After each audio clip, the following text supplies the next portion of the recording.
siempre tengo el pensamiento de que, sobre todo cuando uno escucha a muchos políticos que en la Cámara de Diputados o senadores, uno tiene la tentación de decirle, muchachos, salgan a recorrer el país porque no tienen mucha idea de lo que pasa en el país. Yo no sé si es su caso, porque yo acabo de conocerla, pero los senadores y los diputados nacionales en general deberían pegarse una vuelta por el país cada tanto, ¿no? Comparto absolutamente. Sé que muchos colegas senadores, sobre todo los que son naturalmente de las provincias del norte, conocen como mucho más sus provincias vecinas. La verdad que yo soy nacida y criada en la ciudad de Buenos Aires, pero yo legislo leyes nacionales que van a impactar en todos los argentinos. Claro. Entonces, para mí es como una responsabilidad y una obligación hacer mi trabajo bien y recorrer y conocer cada rincón del país, saber lo que pasa. Este año pasado fue un año de pandemia, yo logré hacer solamente 2 viajes a Salta, yo asumí el 10 de diciembre del 19, en febrero estaba viajando a Salta, y bueno, a ver qué pasa en Salta capital, después pude volver a viajar y después entró la pandemia y digo, era importante cuidarnos, ¿no? El fatídico 17 de marzo. Sí, y además y yo venía de la ciudad, entiendo que la ciudad además tenía una cantidad de casos que generaban miedo, entonces, pero me parece que yo no sé de minería, mi ciudad, mi provincia no tiene minería, y yo podría opinar libremente sobre proyectos de minería o acompañar sin tener en cuenta que lo que pasa en mi ciudad, que es no tenemos minería y no necesitamos, ni va a haber nunca una minería, mi decisión va a afectar a otras provincias. Efectivamente. Y un país federal requiere que lo construyamos en conjunto, no desde la mirada individual de la ciudad de Buenos Aires. Y usted que vive en la ciudad de Buenos Aires, siempre uno de los problemas de Argentina de toda la vida es que nunca pudo salir del excesivo centralismo, ¿no es cierto? Y entonces tenemos un país que en teoría es federal, pero con la riqueza concentrada en ese cinturón, Ciudad de Buenos Aires, parte de Provincia de Buenos Aires, La Pampa, el puerto, exactamente. Ese es un cambio que con el tiempo se puede llevar adelante, es decir, diversificar más recursos, zona de desarrollo, porque si no tenemos un norte que siempre es el norte postergado, el norte pobre, el sur que es el sur desolado, digamos, pero que tiene grandes riquezas, y este cinturón del que hablábamos, ¿no? ¿No debería ser una agenda de acá para adelante y permanente de la política esa? Totalmente. Todos los países del mundo tienen ciudades capitales, y tienen el aeropuerto, todas. Y en todos los países que están desarrollados, incluso en países vecinos como Brasil, tenés distintos espacios de producción, de desarrollo económico, de progreso, que hacen que, bueno, lo que no tiene uno lo puede tener el otro. Vos tenés en Brasil, tenés Sao Paulo como centro comercial, tenés Río de Janeiro como centro turístico, tenés Brasilia como centro político, administrativo. Claro. Entonces, la verdad, y tengo millones de Alemania. Y el sur agrícola ganadero de Brasil, la zona gaúcha, digamos. Exactamente, vos tenés Alemania, tiene la capital, que es Berlín, que tiene el centro turístico. Ahora, el aeropuerto internacional está en Frankfurt. Digo, vos tenés que tener la posibilidad de crear esto. No es ni culpa de la ciudad, porque la ciudad puerto, y eso es lo que la pone en ese lugar, pero tampoco es responsabilidad de que el norte no produzca, que el norte no se desarrolle. Ahora, el país entero tiene que buscar estas soluciones, y soluciones genuinas, y no... Porque nosotros en la Argentina, o los políticos, hemos tenido la mala costumbre de encontrar para todo parches, y no procesos de largo plazo. Desarrollar el norte del país es central para la economía del país, para las provincias del norte y para los ciudadanos argentinos que ven ahí. Y además para frenar una sangría migratoria, digamos, del norte hacia Buenos Aires, que lo único que hace es generar una enorme cantidad de pobres, porque toda la migración que se ha venido dando en los últimos, no sé, diría 40 años, de gente que no ve destino acá, entonces va a Buenos Aires a como dé lugar, y aunque tengan que ir a una casilla de chapa, y Aires, chapa, no importa cómo, pero bueno, hay alguna posibilidad de vender alguna cosa. Eso también es lo que hay que cortar, ¿no es cierto? Totalmente. No porque a la ciudad de Buenos Aires le moleste que vengan personas a buscar nuevos horizontes y oportunidades, porque aparte la gente lo hace porque necesita sobrevivir, sino que como país No nos podemos permitir que la gente tenga que desarraigarse simplemente para conseguir un trabajo o tener una escuela cerca. Guadalupe, ¿cómo llega a la política usted? Vengo de una familia que hacía política. Yo tengo 46 años y mi mamá y mi papá de jóvenes hacían política. Mi padre siguió haciendo política y yo la verdad que desde que tengo uso de razón, desde los 12 años me metí en el centro de estudiantes. Siempre entendí que lo que le pasaba al otro no me era ajeno, ¿no? Me sublevaba. Siempre sentí que tenía una voz fuerte y que eso me motivaba y empecé a estudiar ciencia política y empecé a trabajar en las villas de la ciudad y desde los 18 años que trabajo como que esas no sabría qué otra cosa hacer. ¿Y usted qué responde cuando se dice que no, los del PRO no tienen empatía porque en general son ricos o hijos de ricos y no pasaron hambre, entonces no pueden tener la empatía que tiene un peronista, un radical inclusive? ¿No? ¿Cómo se contesta eso? Me parece que son prejuicios. Tienen, ¿no? Ese estigma, ¿no? Sí, pero yo creo que cada vez menos y creo que en todos los espacios políticos hay personas de todos los sectores. También es cierto que dentro del peronismo hay personas que están muy comprometidas con esa ideología y no han nacido en un barrio popular y se han educado o viven en Puerto Madero. Me parece que son idiosincrasias que son parte de la chicana política, cuando en realidad no es eso. Digo, yo la verdad que empecé haciendo en mi juventud dentro del peronismo y yo ayer conversaba con una persona, la verdad que yo soy una persona que creo fervientemente en la justicia social como concepto. No creo que un partido político como el tenga el monopolio, digamos, No, porque la justicia social es que los chicos empiecen las clases lo antes posible y no someterlos un año más a la virtualidad. Para mí eso es justicia social. Que un chico y pelearnos hasta el último momento para que todos los chicos entren en todas las escuelas. Y en el caso de Buenos Aires fue una pelea hasta el último momento. Y eso es justicia social para mí. Entonces, para mí esos conceptos están más allá de un partido político. Y la verdad que es mentira que el PRO, yo no soy una chica de doble apellido, nací en Ciudad de Buenos Aires, fui a escuela pública. ¿Usted viene del peronismo? Yo vengo del peronismo, pero la verdad que al poco tiempo me di cuenta que en el PJ de Capital... Bueno, a eso iba la pregunta. ¿En qué momento usted siente que la fuerza política no la representaba o usted no se sentía cómoda ahí dentro de la fuerza? Porque sentía además porque sentía que lo que hacíamos era creer que estábamos cambiando y estábamos trabajando para la continuidad. Yo estaba en el PJ Capital en los 90, con lo cual todas mis ideas y mis ambiciones de lo que era el peronismo... O sea, ahí lo habrá conocido Alberto entonces. Alberto pero sería más grande, digo, sí, claro, era de los referentes. Sí, Alberto claramente era una era más chica y era de los dirigentes que estaban ahí. No lo conozco personalmente, ni él me conoce a mí, pero él siempre fue un dirigente del PJ Capital. Barack Obama dice en su libro de memorias que él trabajaba mucho en lo social también, en los centros de ayuda y demás, pero él dice que un día sintió que él quería transformaciones grandes. Quería producir y provocar transformaciones grandes y que ahí en el centro comunitario del barrio no iba a provocar transformaciones grandes, iba a lograr que una o dos personas más comieran, que uno o dos más vayan y entonces decidió dar el salto y fue tras ese objetivo. ¿Se pueden hacer transformaciones grandes verdaderamente desde la política? Sí. Sí, y comparto. Yo estoy, por ejemplo, muy respetuosa del trabajo de las ONGs, de las parroquias, de los evangélicos, que hacen un laburo inmenso donde el Estado muchas veces no puede llegar porque no tiene tentáculos tan grandes. Y a veces invisible ese tipo de trabajo. Sí, pero transforma vidas.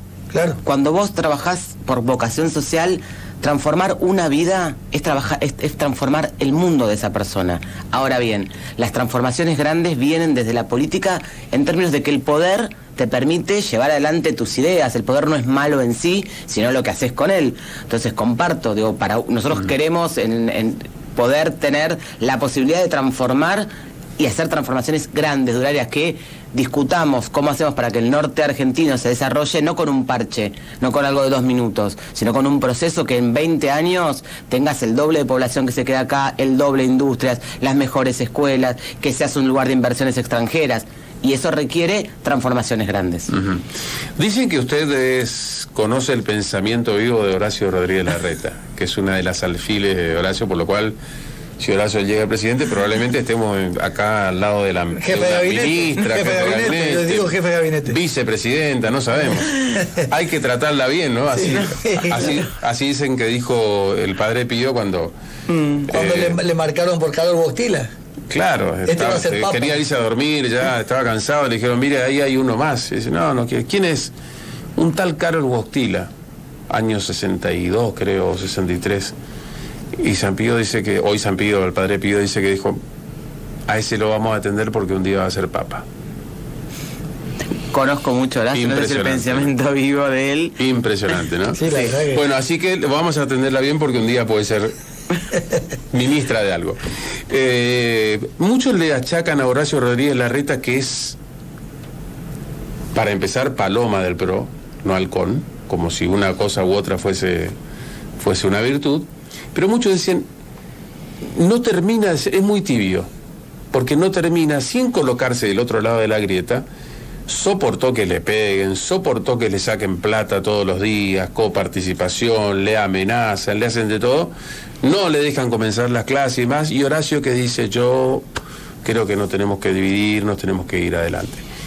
¿En la política sirve eso, en la política argentina, sirve eso para posicionarse como una alternativa a lo que hoy está gobernando? El país necesita que los políticos trabajemos juntos. La grieta no es negocio para la gente, la grieta es un negocio de la política. Con la grieta no tiene nada que ver con una escuela, con empezar las clases. La verdad que yo creo, pero aparte en la vida uno no va, que vos pensás distinto, entonces me bajo del auto y te pego. Y además el otro puede tener algo de razón. En la búsqueda de consenso encontrar soluciones colectivas para los argentinos. Yo no sé si es el negocio político, pero es el convencimiento. Y la verdad que en política uno tiene que tratar de conseguir los votos con honestidad intelectual de lo que piensa. Si no, sos una mentira, no sos un político que le habla de cara a la gente. Pero déjame que te haga una aclaración. Nosotros, Horacio fue educado en sus palabras, pero no significa que no hicimos nada. Estamos en la Corte Suprema. ¿Van a sostener ese reclamo en la Corte? A tal punto que nosotros fuimos una de las pocas provincias que no firmó el consenso fiscal, no porque no estuviésemos de acuerdo en la serie de medidas que todos los gobernadores... Sino que tenían que haber levantado esa protesta. Sino que la única herramienta que teníamos para discutir institucionalmente, como corresponde a una democracia sana, que es a través de la Corte Suprema, el conflicto de dos jurisdicciones, claro, no lo íbamos a resignar. Y no lo resignamos. Entonces, la apertura de las escuelas, éramos unos locos cuando en octubre decíamos que había que hacerlo, y dimos la batalla, y el 17 de febrero en la Ciudad de Buenos Aires los chicos empezaron las clases. Entonces, algo así, la como firmeza, la Corte no quita lo valiente, digamos, ¿no? La firmeza nuestra está en los hechos, en transformar la vida de la gente, no en gritar en la televisión, porque yo grito en la televisión y la verdad no le cambié la vida a la gente no tiene la escuela abierta. Claro. ¿Y cómo leyeron ustedes cuando, después de haber hecho una transformación increíble, porque yo la vi, en el barrio 31, le votaron en contra? ¿Cómo leyeron ese mensaje ustedes? Yo creo que fue producto de un proceso más global, en términos de... porque no necesariamente los votos fueron en contra para ver una situación económica compleja. Y a lo mejor nosotros, a nivel nacional, tardamos en reaccionar a esas necesidades y a esa lectura que estaba pasando, y estábamos convencidos que las transformaciones que había que hacer... Sí, Guadalupe, pero quiero decir, ustedes son especialistas en traquear, digamos, saben prácticamente, conozco eso, sé que es así, son especialistas, ustedes saben dónde está el que le votó, el que no le va a votar, el que le puede votar, el que tal vez no lo vota, y el que nada, pase lo que pase, le va a votar. Y entonces, en ese traqueo que hacen, ustedes sabían, ustedes supieron después, y yo sé que se quedaron sorprendidos, porque era la época de el cemento no se come, no, el cemento no se come, claro, qué sé yo. Y ahora el gobierno está por hacer un gran plan de obra pública. Finalmente el cemento, claro que no se come, pero transforma la vida de las personas.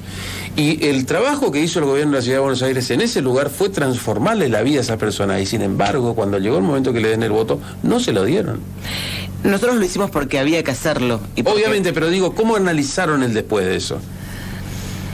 Nosotros no estamos arrepentidos. Quizás en otros espacios lo que hubiese pasado es afianzar el voto político a lo que te estoy haciendo en el barrio. Y lo que hubo es un Estado trabajando y haciendo las acciones.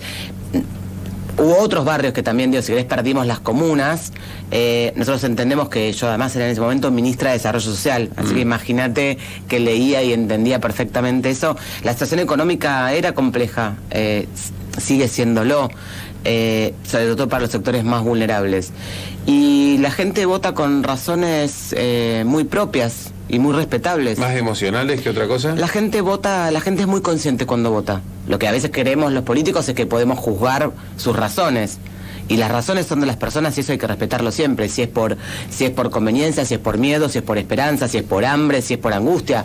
La gente... O por revancha, claro, lo que fuere. Y bueno, y es un llamado de atención a los políticos. A veces te puede parecer genial y a veces te puede parecer, uy, ¿qué pasó?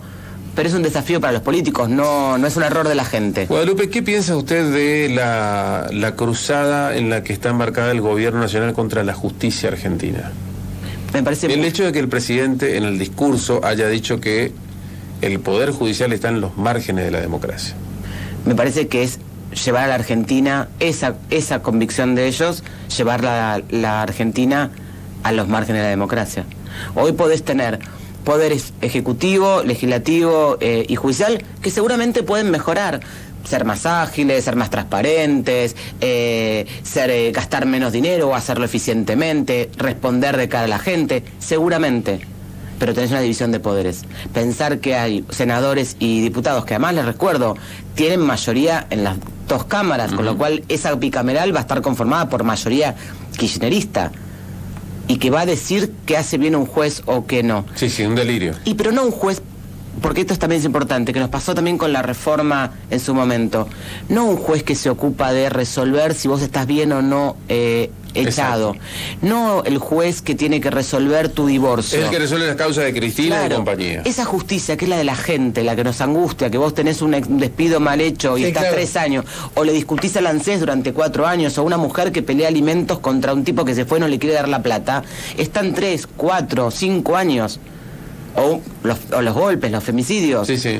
No viene a resolver esa justicia tenía que ser inmediata. La justicia contenciosa diaria, digamos. Exactamente. O las civiles de cada una de las provincias. Sí, claro. No, viene a discutir las de corrupción. Me quedó una pregunta, Jorge, para Guadalupe. Volviendo al tema de el mecanismo macrocefálico que tenemos, que usted bien lo dijo, no es culpa de Buenos Aires. Desde el virreinato lo tenemos así, porque ya fue la capital desde allí.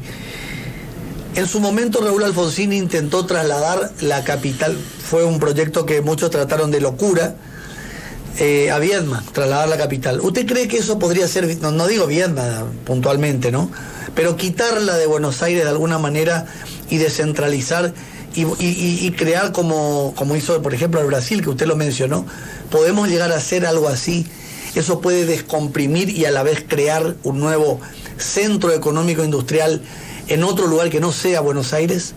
Todo es posible. Lo que sí es cierto es que necesitamos que el resto del país también se desarrolle con sus propias riquezas, con sus propias producciones, con lo que sea que tenga. Podés crear nuevos espacios, podés crear un centro de teletrabajo y de trabajo a distancia en alguna provincia. Corrientes tiene un montón de opciones para la radicación de empresas, mucho mejor que ha hecho respecto al resto de las provincias. Ahora, lo que es seguro es que esa conversación tiene que ser federal.